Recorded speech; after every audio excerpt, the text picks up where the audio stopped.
దేశంలో ఎక్కడ అన్యాయాలు జరిగినా, ఎక్కడ మానభంగాలు జరిగినా కూడా అత్యంత ఎక్కువగా బాధితులు, పీడితులు, ఎస్సీ, ఎస్టీ కులాలకు సంబంధించిన వ్యక్తులే ఉంటారు అని చెప్పడంలో ఎలాంటి అతిశయోక్తి లేదు.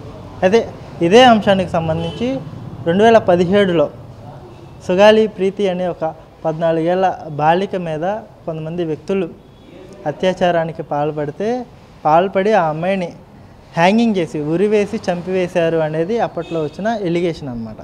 అయితే ప్రస్తుతం ఆ కేసుని వెలుగులోకి తెచ్చి ఆ కుటుంబానికి కొంత ఊరట కలిగించిన పవన్ కళ్యాణ్ అధికారంలోకి వచ్చినాక ఆ కేసుని చేపట్టలేకపోవడంలో కొంత విఫలం చెందారు అని చెప్పేసి కూడా తల్లి పార్వతి రోడ్డెక్కిన పరిస్థితి. అయితే ఇదే అంశానికి సంబంధించి కుల వివక్ష వ్యతిరేక పోరాట సమితికి సంబంధించిన నాయకులు మాల్యాద్రి గారు ఉన్నారు. ఆయనతో మాట్లాడే ప్రయత్నం అయితే చేద్దాం. చెప్పండి మాల్యాద్రి గారు, అంటే సుగాలి ప్రీతి కేసు ఇష్యూని వెలుగులోకి తెచ్చిందే పవన్ కళ్యాణ్ గారు. అది దేశవ్యాప్తంగా కూడా అందరూ చర్చించారు, ఆ కుటుంబానికి న్యాయం జరిగింది. అంటే ఇప్పుడు ప్రస్తుతం డిప్యూటీ సీఎం పవన్ కళ్యాణ్ గారు చేసిన పోరాట ఫలితమే ఆ కుటుంబానికి కొంత గొప్ప న్యాయం చేకూర్చగలిగింది అనేది జగమెరిగిన సత్యం. అయినా ఇప్పటికీ కూడా కొన్ని రాజకీయ శక్తులు వెనకుండి సుగాలి ప్రీతి తల్లి పార్వతిని ఎగదోసి పవన్ కళ్యాణ్ మీద వ్యతిరేకంగా పోరాటం చేయండి అని చెప్పేసి బ్యాక్ ఎండ్లో ఒక రాజకీయ కుట్ర చేస్తున్నారు అనేది కొంతమంది మేధావుల యొక్క అభిప్రాయం. దీన్ని మీరు ఎలా చూస్తారు? ఈ కేసు గురించి చెప్పాలి అంటే మీరేం చెప్పుకొస్తారు? ముందుగా పవన్ కళ్యాణ్ గారిని ఒకటి అడుగుతా ఉన్నా. ఆయన ప్రతిపక్షంలో ఉన్నప్పుడు ప్రజా సమస్యలు పెరుగుతూ ఉన్నాయి, దాడులు పెరుగుతూ ఉన్నాయి, అన్యాయాలు పెరుగుతూ ఉన్నాయి. నేను ప్రశ్నించడానికి నేను ఉన్నాను అని చెప్పి ఆనాడు ప్రతిపక్షం అనేక మాట చెప్పాడు. ఆ క్రమంలోనే సుగాలి ప్రీతి విషయంలో కూడా జరిగింది. సుగాలి ప్రీతి విషయం సంబంధించి ఆమెని అత్యాచారం చేశారు, హత్య చేశారు. అత్యాచారం చేసి హత్య చేసిన క్రమంలో అక్కడ ఉన్నటువంటి ఏదైతే ఈ దుర్మార్గానికి పాల్పడ్డారో వాళ్ళు పొలిటికల్ సంబంధించిన వ్యక్తులు, నిందితులు. వాళ్ళని కాపాడటం కోసం హత్యని మరుగున పెట్టి ఆత్మహత్య చేసుకున్నట్టుగా చిత్రీకరించారు. నెంబర్ 1. ఆ విషయాన్నే ఆ రోజు కేవీపీఎస్గా మేము అనేక దళిత సంఘాలు, ప్రజా సంఘాలు, దీని మీద పెద్ద ఎత్తున మహిళా సంఘాలు పెద్ద ఎత్తున ఉద్యమం చేశాయి. ఉద్యమం చేసిన క్రమంలో ఆ రోజు దానికి సంబంధించిన ఏదైతే నిందితులుగా ఉన్నారో వాళ్ళని అరెస్ట్ చేశారు. కానీ ఇక్కడ విషయం ఏంటంటే అరెస్ట్ చేసి వాళ్ళని అంటే వదిలేశారు. ఇప్పుడు ఆ రోజు ప్రతిపక్షంలో పవన్ కళ్యాణ్ గారు ప్రశ్నిస్తా చెప్పిన పవన్ కళ్యాణ్ గారు ఈ విషయంలో ఇప్పటికీ ఆమె న్యాయం జరగల. ఈరోజు తల్లి నా బిడ్డకి జరిగినట్టు అన్యాయం అని చెప్పి ఆమె అందుట్లో తల్లి పార్వతి గారు వికలాంగురాలు ఆమె. అలాంటి ఆమె కూడా ఇన్ని సంవత్సరాల నుంచి తల్లి బిడ్డకు జరిగిన అన్యాయం మీద ప్రశ్నిస్తూ ఉంది, మాట్లాడుతూ ఉంది, అడుగుతూ ఉంది. మరి ఈరోజు పవన్ కళ్యాణ్ గారు ప్రతిపక్షంలో లేరు కదా, అధికార పక్షంలో ఉన్నాడు కదా, రాష్ట్ర ఉప ముఖ్యమంత్రిగా ఉన్నారు కదా.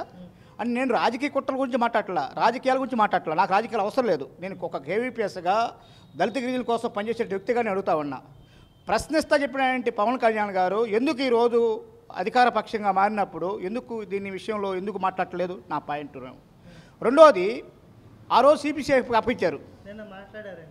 ఆ రోజు సిబిసిఐకి అప్పగించారు. నిన్న తల్లి ఉదయం ప్రెస్ మీట్ పెట్టిన తర్వాత సాయంత్రం సేనాని అనే ఒక కార్యక్రమంలో ఎమ్మెల్యేలతో బహిరంగంగా ఇందులో ఉన్న లోటుపాట్లు ఏంటి, ఎందుకు ఈ కేసు నిర్వీర్యం అయిపోయింది అనేది కూడా కళ్యాణ్ గారు క్లియర్ కట్గా డిప్యూటీ సీఎం హోదాలో తన వివరణ అయితే ప్రజానికానికి అందించిన పరిస్థితి. అది మీరు విన్నారో లేదో నాకైతే తెలియదు, కానీ తల్లి ఆవేదనని అర్థం చేసుకున్నాడు, ఆ కుటుంబానికి ఎంతో కొంత న్యాయం చేశాడు, కొంత ఊరట అయితే కలిగించారు. కానీ ఇప్పుడు ఎప్పుడూ లేనిది మేము గిరిజనులం కాబట్టే మా ఓట్లని మీరు వాడుకుంటున్నారు తప్పితే మాకు న్యాయం చేయలేడం లేదనేది చెప్పేసి ఎవరైతే పార్వతి గారు ఉన్నారో ఒక కొత్త అంశాన్ని వెలుగులోకి తీసుకొచ్చి నేను ప్రెస్ మీట్లో మీడియా ముందు మాట్లాడిన పరిస్థితి.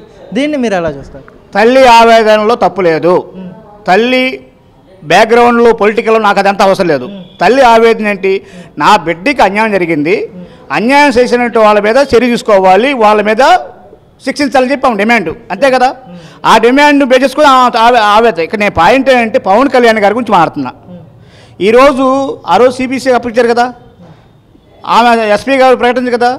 నేను సిబిసిఐ వాళ్ళు మాకు డబ్బులు లేని కారణంగా ఈ కేసును మేము ఛేదించలేకపోతున్నామని చెప్పారు. మన పవన్ కళ్యాణ్ గారు మరి డబ్బులు బడ్జెట్ ఇప్పించండి, ఎందుకంటే అధికారులు ఉన్నారు కదా. బడ్జెట్ అంటే దళితులు గిరిజనులకు సంబంధించిన విషయానికి వచ్చే డబ్బులు ఉండవు. కాబట్టి నేనేమన్నా అంటే నేను పొలిటికల్ నాకు అవసరం లేదు, పొలిటికల్ అవసరం లేదు. నేను అన్యాయాన్ని ప్రశ్నిస్తా, అన్యాయం మీద జరిగిన విషయం నేను అడుగుతా. ఈరోజు సొగాలి ప్రీతి విషయంలో సిబిసిఐకి డబ్బులు లేని కారణంగా మేము కేసు సాధించలేకపోతున్నాం చెప్తున్నారు, సాధించలేకపోతే చెప్తున్నారు. మరి ఈరోజు ఉప ముఖ్యమంత్రిగా ఉన్న క్రమంలో ఎమ్మెల్యేలతో మాట్లాడారా, లేకపోతే అది మంచిదని కాదట్లా. కానీ ఈరోజు ఆ కేసు ఎందుకు మరుగు పడుతుంది? ఆ కేసు ఎందుకు మరుగుపడింది? ఎవరైతే దుర్మార్గానికి పాల్పడ్డారో, ఎందుకంటే పొలిటికల్ వాళ్ళ నాయకులు కాబట్టి వాళ్ళు దాన్ని రక్షించబడడం కోసం చేస్తారు. కానీ నువ్వు న్యాయం కోసం ప్రభుత్వం మంచి ప్రభుత్వం చెప్తుంది కదా. మంచి ప్రభుత్వం చెప్తున్నప్పుడు ఆ రాజకీయ నాయకుల్ని ఎందుకు శిక్షించట్లేదు? ఎందుకు ఈ అన్యాయానికి చేసిన వాళ్ళ మీద ఎందుకు సరైన సీట్ ఇవ్వట్లేదు? కాబట్టి నేనేమంటానంటే పవన్ కళ్యాణ్ గారిని, కూటమి ప్రభుత్వాన్ని, చంద్రబాబు నాయుడు గారు ముఖ్యమంత్రి గారు, పవన్ కళ్యాణ్ గారు డిప్యూటీ సీఎం గారు, కాబట్టి సొగాలి ప్రీతి విషయంలో ఎందుకు నానుస్తూ ఉన్నారు?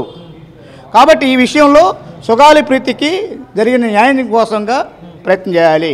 ఎందుకంటే అధికార హోదాలో ఉన్నాడు. నేనేమంటానంటే అధికార హోదా ఈరోజు రాష్ట్ర హోంశాఖ మార్చిలో ఉన్నారు పాపం అనిత గారు, మహిళ కదా. ఆమె కూడా ఆ రోజు ప్రతిపక్షంలో ఉన్నప్పుడు చాలా మాట్లాడింది కదా. మరి అధికారికి వచ్చిన తర్వాత అందులో హోమ్ మినిస్టర్ గారు అంటే ఈరోజు రాష్ట్రంలో ఉన్నటువంటి శాంతి భద్రతలకు సంబంధించిన మినిస్టర్ గారు ఆయన. అదే కాదు, ఆమె కూడా డిప్యూటీ సీఎం గారు. ఒక దళిత మహిళ డిప్యూటీ సీఎం, ప్రశ్నిస్తా చెప్పినంటే ఆయన డిప్యూటీ సీఎం, ఇద్దరు కూడా ఉన్నంటి వాళ్ళు సొగాలి ప్రీతికి న్యాయం జరగలేదు. మరి ఏమని కావాలి? ఇది ఇన్ని సంవత్సరాలు ఎందుకు ఈ విషయం మరుగున పడుతుంది? గత ప్రభుత్వం ఎందుకు నిర్వీర్యం చేస్తుందంటారు?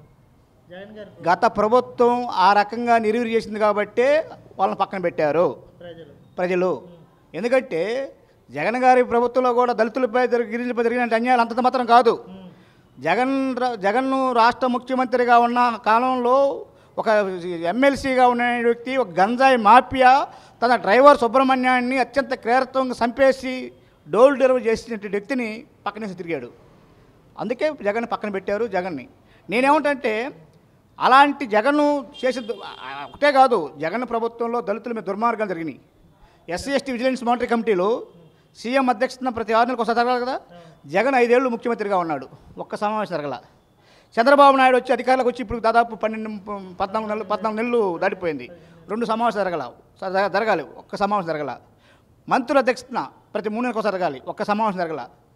కాబట్టి జగన్ ప్రభుత్వం చేసినట్టు అన్యాయం కాబట్టి ఆ అన్యాయంగా దళితులందరూ వ్యతిరేకంగా ఓట్లు వేశారు.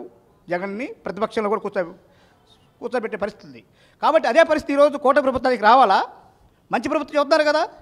పవన్ నేను ప్రశ్నిస్తానే వ్యక్తి ఎందుకు దళితులకి గిరిజనులకి జరిగిన న్యాయం విషయం మీద ఎందుకు మాట్లాడలేదు?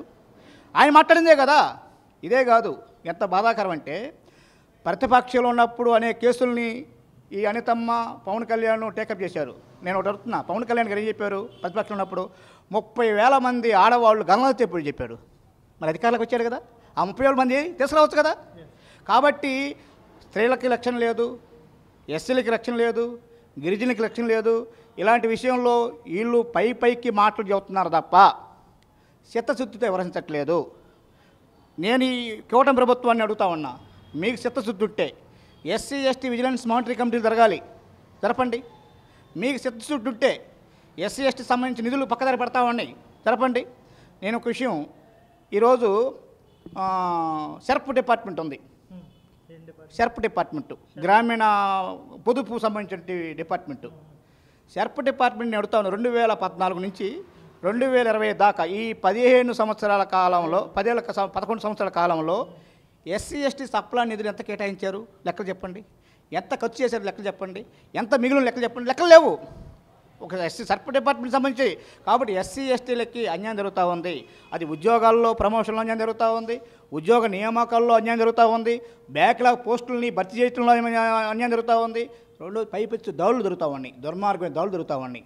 శ్రీకాకుళం జిల్లా కాడి నుంచి సత్యసాయి జిల్లా దాకా జరుగుతున్నాయి. మేము ఉదాహరణకి సత్యసాయి జిల్లాలో కేవీపీఎస్ నాయకుడిని ఇబ్బంది పెడతా ఉంటే సిఐ మీద డీజీపీకి మేము కంప్లైంట్ ఇచ్చాం. ప్రజాస్పందన ఇచ్చే దాని మీద నెలకోసారి ఫోన్ వస్తుంది, మీ సమస్య పరిష్కారం అయిందా అడుగుతున్నారు తప్ప పరిష్కారం కాలా. ఇది పెద్ద ఉదాహరణ.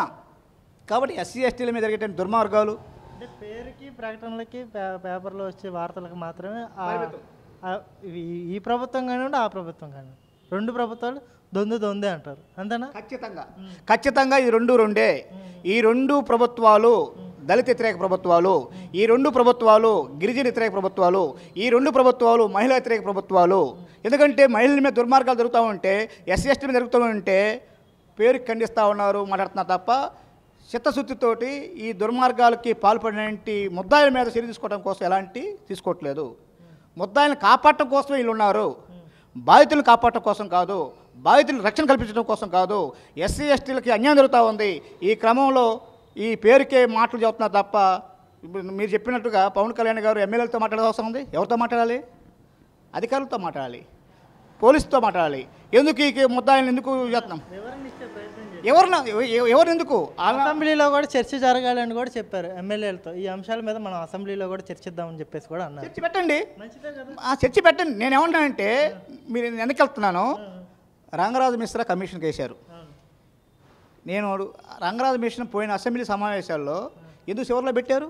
కనీసం ఎమ్మెల్యేలను మాట్లాడడానికి అవకాశం లేకుండా చేశారుగా. రంగరాజు మిషన్ అంటే కమిషన్ ఏం చెప్పింది? ఈరోజు ఆంధ్రప్రదేశ్లో భూమి కీలకం, భూమి పంచాలని చెప్పింది. మరి అది పరిగణన తీసుకోవాలి కదా. అసలు రంగరాజు మిషన్ కమిషన్ చివరిలో ఆమోదించినట్టు మాట్లాడే ఎమ్మెల్యేలకు అవకాశం లేదు, శాసనమండలి సభ్యులకు అవకాశం లేదు. కాబట్టి ఎన్ని తూతు మంత్రంగా ఉంటాయి తప్ప చర్చ జరిగితే మాత్రం బ్రహ్మాండం. చర్చ జరగండి. చర్చ జరగడానికి విజిలెన్స్ మానిటరీ కమిటీలో నేను అడుగుతా ఉన్నా, విజిలెన్స్ మానిటరీ కమిటీలో ఎవరిని పెట్టారు? అంత అధికార పార్టీ సంబంధించి పెట్టారు. అధికార పార్టీ సంబంధించి ఏం మాట్లాడతారు? ఆ ముద్దాయిలు కాపాడటం కోసం ఉంటారు తప్ప అధికార పార్టీ సంబంధించిన వాళ్ళు ఏం మాట్లాడతారు?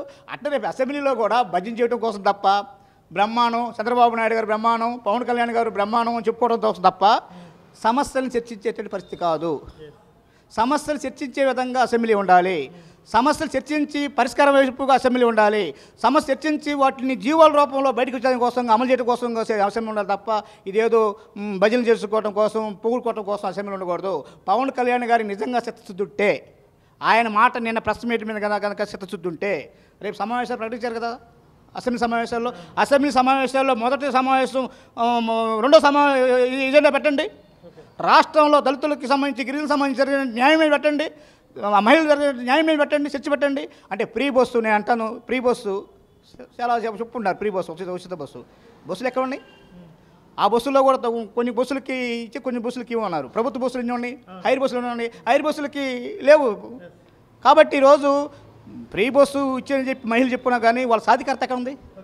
ఈరోజు చాలా గ్రామాల్లో అప్పుల కోసం రుణాలు కొసలుతూ ఉన్నారు. వాళ్ళకి సరైన లేదు. ఇప్పుడు ఆ రైతు మామూలుగా ఒక రకం చెప్పాలంటే కౌలు రైతులు ఆత్మహత్య చేసుకుంటున్నారు, దళిత రైతులు ఆత్మహత్య చేసుకుంటున్నారు. మరి భరోసా ఏది? కాబట్టి ఈరోజు మాటలకే పరిమితి. నేనేమంటానంటే, ప్రతిపక్ష హోదా ఇస్తేనే అసెంబ్లీకి వచ్చి నేను పోరాడతానన్న వ్యక్తి ఈ రోజున జగన్మోహన్ రెడ్డి గారు కానివ్వండి, అతను 11 మంది ఎమ్మెల్యేలు కానివ్వండి, ఈ రోజున అసెంబ్లీలో చర్చించాల్సిన వ్యక్తులు ఈ రోజున బయట ఉండి ప్రెస్ మీట్లలో కొన్ని కార్యక్రమాలు, నిరసన కార్యక్రమాలు, ఆ కార్యక్రమాలు, ఈ కార్యక్రమాలు అని చెప్పేసి కూటమి ప్రభుత్వాన్ని ఎండగట్టే ప్రయత్నం చేస్తున్నారు తప్పితే మెయిన్ ఏదైతే తమకి కేటాయించబడిన అసెంబ్లీలో వాళ్ళు వచ్చి దీని మీద చర్చించకుండా బయట పోరాడడం అనేది ఎలా చూస్తారు మీరు? నేను రాజకీయాల విషయం మాట్లాడలేదు. ప్రజలు ఎమ్మెల్యేలు కోట్లు వేశారు. ఆయా నియోజకవర్గాల్లో ఎమ్మెల్యేలు బాధ్యతగా ఉండాలి, సమస్యలను గుర్తించాలి, సమస్య పరిష్కారం కోసం ఆలోచించాలి. కాబట్టి నేను వైసీపీకైనా అధికార పార్టీకైనా చెప్పేది, మిమ్మల్ని ప్రజాప్రతినిధులు ఎన్నుకున్నారు కాబట్టి ఆ ప్రజలకి న్యాయం చేయాలి కాబట్టి అసెంబ్లీని ఒక వేదిక, అసెంబ్లీ ఉపయోగించుకోవాలని చెప్పి నేను చెప్తున్నాను. కాబట్టి అక్కడ అసెంబ్లీలో ప్రజాస్వామ్యం లేదా, లేకపోతే నియంతృత్వం ఉందా, అది అక్కడ తెలుసుకోవాలి విషయం. కానీ ప్రజా సమస్యలని పరిష్కారం వెళ్ళి పొలిటికల్ విషయం అదే చెప్పండి, పొలిటికల్ విషయం మాట్లాడాను. ప్రజా సమస్యలు వెళ్ళాలి, ప్రజా సమస్యలని సభకు తీసుకురావాలి, ఆ పరిష్కారం ఆలోచించాలి. అప్పుడే స్థానికంగా ఉన్నటువంటి ప్రజలకి రక్షణ ఉండేది, ఆ రకంగా అనుకునే ప్రజలు దాకా. కాబట్టి అలా వెళ్ళపోవడం అనేది ఆ విషయం నేను మాట్లాడుతున్నాం కదా. ప్రజా సమస్యలని వెలుగు తీసుకురావడం కోసం అసెంబ్లీ వేదికగా ఉండాలి మేము కోరుకుంటున్నాం. ఆ రకంగా సమస్య పరిష్కారం చేయడం కోసం కావాలని చెప్పి కోరుకుంటున్నాం. ఒక దళిత గిరిజనులకే కాదు, ఈరోజు ప్రజల సమస్యలు అనేక ఉన్నాయి. పోలవరం ప్రాజెక్ట్ ఉంది, ప్రాజెక్ట్ గురించి ఆలోచిస్తున్నారు, కాంట్రాక్ట్ గురించి ఆలోచిస్తున్నారు. అక్కడ నిర్వాసితులు ఎవరు? అంత గిరిజనులు భూములు త్యాగం చేశారు. మీరు డబ్బుల గురించి ఆలోచిస్తున్నారు. నిర్వాసిత కాలనీలో వసతులు లేవు, రోడ్లు లేవు, అంగన్వాడీ స్కూల్స్ లేవు, వైద్యశాలలు లేవు. రెండోది బురదలతో ఉంటున్నాయి. రెండోది వాళ్ళకి రేషన్ కార్డులు మార్పు చేయాల. ఉన్న ప్రాంతాల్లో ఉన్న రేషన్ కార్డు వల్ల వాళ్ళు ఇక్కడ వచ్చినంత వల్ల వీళ్ళు బియ్యం కోసం, ఉచితంగా ఇచ్చే బియ్యం కోసం 20 కేజీలు ఉచితంగా బియ్యం ఇస్తారు. వాళ్ళు బియ్యం కోసం 600 ఖర్చు పెట్టుకుంటున్నారు, 600 రూపాయలు ఖర్చు పెట్టుకున్నారు. నేను ప్రత్యేకంగా పోలవరం ప్రాజెక్టు వెళ్ళి పరిశీలించా. వాళ్ళకి రేషన్ కార్డులు మార్చరు, బియ్యం అక్కడ ఇస్తారు, ఎవరు వీళ్ళు బియ్యం కోసం వెళ్ళి ఖర్చు పెట్టుకో. రెండోది ఇంకో విషయం, వాటర్ లేవు, మంచినీటి కోసం ఎంత తాగడానికి మంచినీళ్ళ కోసం వాళ్ళకి చెప్పే లెక్కల ప్రకారం నెలకి 600 రూపాయలు ఖర్చు అవుతుంది. వాళ్ళు వచ్చి పోస్తే 900 ఖర్చు అవుతుంది. తాగటానికి మంచినీళ్ళు కూడా వాళ్ళు ఇబ్బంది పడతా ఉంటే గిరిజనులకు ఎక్కడ న్యాయం జరుగుతుంది? గిరిజనులు అంటే వాళ్ళు ఒక రకంగా అక్కడ ఉన్న పుత్రులు, వాళ్ళు గిరిజన పుత్రులకి అన్యాయం జరుగుతుంటే ఎందుకు ప్రశ్నించకూడదు? ఈరోజు వైసీపీ గవర్నమెంట్కి అక్కడ ఎమ్మెల్యేలు ఇద్దరు ఉన్నారు కదా. కాబట్టి ఇలాంటి సమస్యల్ని చర్చించాలి. ఈరోజు రాష్ట్రంలో ప్రజలకున్న భూమి మొత్తం కూడా కార్పొరేట్ లాగేస్తూ ఉన్నారు. కరేడ్ ఉంది. ఈరోజు కరేడ్ అంటే భారతదేశంలో కేరళ ఎట్లనో, ఆంధ్రప్రదేశ్లో అమలాపురం ఎట్లనో, కోనసీమ ఎట్లనో, ఉమ్మడి ప్రకాశం జిల్లాలో కరేడు. కొన్ని వందల ఎకరాలు మొత్తాన్ని ఇండోర్స్ సోల్ కంపెనీకి లాగేసుకుంటా ఉన్నారు. మరి ఇట్లాంటి విషయాలు మాట్లాడాలి కదా. కాబట్టి ప్రజా సమస్యలు విపరీతంగా ఉన్నాయి. ఈ సమస్యలు పరిష్కారం వైపు ఆలోచించాలంటే అసెంబ్లీ వేదిక కావాలి. పవన్ కళ్యాణ్ గారు ఈ సుగాలి ప్రీతి విషయం కాదు, ప్రజా సమస్యల మీద చర్చ పెట్టండి, మాట్లాడండి. ఇప్పుడు ఎందుకు ఉదాహరణకి విశాఖ ఉక్కు పరిశ్రమ, ఇక్కడేమో విశాఖ ఉక్కు కోసం మాట్లాడతారు. కేంద్రం ఈ విశాఖ ఉక్కుని పరిశ్రమని ప్రైవేటు పరం చేస్తుంది, అక్కడ పోయి ఓటేస్తూ ఉన్నారు. మరి బాబు మాట్లాడాలి, పవన్ కళ్యాణ్ మాట్లాడాలి, జగన్ మాట్లాడాలి. మరి బాబు, జగన్, పవన్ మొత్తం ముగ్గురు కూడా ఇక్కడేమో కొట్టుకుంటుంటున్నారు, అక్కడేమో కేంద్రానికి వచ్చేసరికేమో సిగ్నల్ ఇచ్చి మొన్న ఎందుకు ఉపరాష్ట్రపతి ఎన్నికల్లో కూడా చూసాము. ఉపరాష్ట్రపతి ఎన్నికల్లో కూడా బీజేపీ చేసిన వ్యక్తిని సపోర్ట్ చేస్తూ ఉన్నారు. ఎంతకన్నా దుర్మార్గం ఉంది. కాబట్టి ఆంధ్రప్రదేశ్లో సమస్యలు విపరీతంగా ఉన్నాయి. ఈ సమస్యలు పరిష్కారం వైపుగా ఎమ్మెల్యేలు, ఈ నియోజకవర్గాల్లో 175 మంది ఎమ్మెల్యేలుగా ఉన్నటువంటి వాళ్ళు ఆ నియోజకవర్గం ఎమ్మెల్యేలకు ప్రజల సమస్యల మీద ప్రస్తావన చేయడం కోసం అసెంబ్లీ వేదిక ఉపయోగించుకోవాలి. కాబట్టి అసెంబ్లీలో ప్రజా సమస్యల మీద చర్చ జరగాలి. ప్రజా సమస్య పరిష్కారానికి ఆ వేదికగా ఉందని చెప్పి మేము కోరుకుంటున్నాం.